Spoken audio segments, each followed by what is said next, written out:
നവരാത്രി നൃത്തപരിപാടിക്കിടെ പാറമേക്കാവ് അഗ്രശാലയിൽ തീപിടുത്തം, അരക്കോടിയുടെ നഷ്ടം.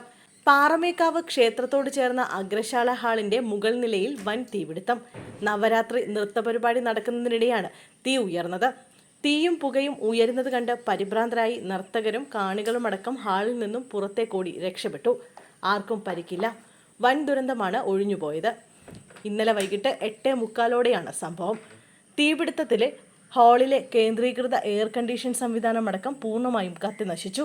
3 യൂണിറ്റ് അഗ്നിരക്ഷാസേന സംഘമെത്തി വെള്ളം പമ്പ് ചെയ്താണ് അരമണിക്കൂറിൽ തീ നിയന്ത്രണ വിധേയമാക്കിയത്.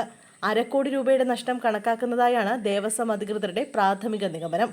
തീപിടുത്തത്തിന് പിന്നിൽ അട്ടിമറിയാണോ എന്ന് സംശയിക്കുന്നതായി പാറമേക്കാവ് ദേവസ്വം സെക്രട്ടറി ജി രാജേഷ് പറഞ്ഞു. പോലീസിന് പരാതി നൽകി.